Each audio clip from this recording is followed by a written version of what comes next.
Hello there and welcome back to another edition of the Hot Lap Classic Remastered. This now we're taking a look at the 1995 Nissan Skyline GTR. This is the final R33 to take on the course, and unlike the R32 from last time, we do have a little bit more R33 recent representation because I hadn't actually done all of the R33s in sort of the first 100 episodes as I had done with the R32s. The most recent R33 to go around was the V-Spec 95 that set a time of a 28.653. Of course, yesterday's R32 was quicker than that, so can this car beat that one? That is the question. Unlike the R32, this does not have such an iconic livery, not the Calisonic livery. Instead, this has, I believe this livery was raced, well, it's inspired by a livery that raced in Super Taikyu.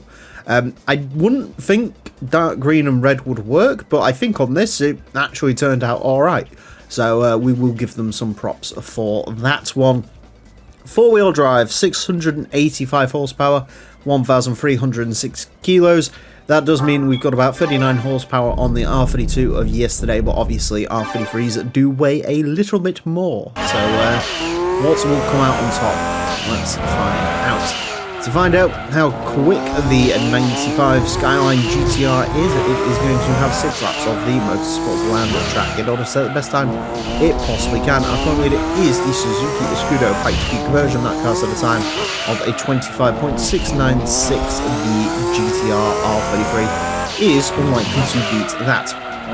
Now, I should also mention, technically speaking, the R33 holds the record for the quickest Skyline around here, including the tuner cars, because the Nismo 400R, which is obviously an R33, so that set a time of a 28.4, I believe. So, technically speaking, the R33 has already done half the battle, so that's good for it, obviously. Now we've just got to do it for the actual road car, 28.799 on its first flyer. Certainly not a bad time.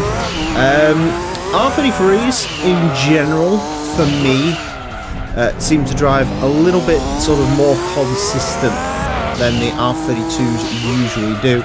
R33's biggest sort of issues and places where it loses out to the other Skylines is the weight and the longer gearboxes, but in general around this track, the R33s seem to come out on top, whether it be four-wheel drive Skylines or rear-wheel drive Skylines.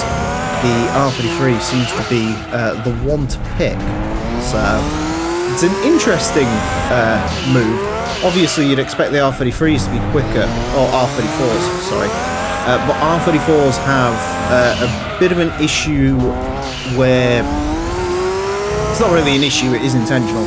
But a lot more of the power seems to go to the rear wheels than it does on these Skylines. Admittedly, R32s, R33s still rear drive bias, no question about that, but they have less than the R34 does.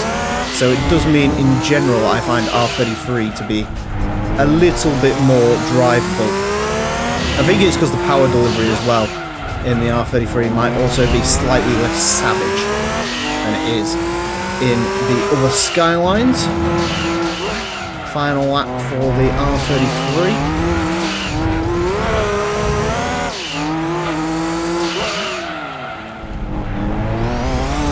But no, these are fairly easy cars to drive around here. It does have to be said. Very easy to get used to. Good amount of grip, good chassis. 28.475. There we go. I had to hold my breath a little bit on that final lap. Oh man, had to work for that, but no, we'll take it. That does mean, yeah, it is almost exactly 0.1 up on the R32, which seems to be fairly consistent with what we've seen in general with this series. Now, there are R33 gaps that are closer. I think in terms of the rear-wheel drive cars and the mines cars, it's within about 200th of a second. But in terms of this one, no, I mean, to be fair, that was a stonking lap, I do have to say. On the part of myself, I pretty much nailed that. But the R33 is the car that allows you to really nail it. It's, you know, you can trip up on it, definitely. If you try and sort of shoot the power too early, unlike in something like a GTO or an Evo or an Impreza, it will try and chuck you out because of that rear drive bias. But it is pushable, definitely, 100%. And yeah, we'll take that. A 28.475 will place this into a 58th. If it was 5,000th of a second quicker, it would have been up 2 places. So this side of the leaderboard a little bit more crowded than most. There's a bit of a gap between it and the next place car, the Mazda RX-7 A-Spec LM Edition. Quicker than the NSX Takata GT500, WRX Impreza Sedan version 5. Quicker than the R32 and quicker than the fastest JGTC 500 Skyline. In terms of things quicker than it, not much. It's fractionally slower than the Nismo 400R. The 400R definitely has better handling than this. The 400R, if I recall, struggled a little bit more with its gearbox than this one. This seems to have a little bit more sort of get up and go to the power delivery of it, but I would definitely choose the 400R over this, no question. But of course, this isn't the final Skyline GTR. We have one more to go, and join us tomorrow for that. Until then, farewell.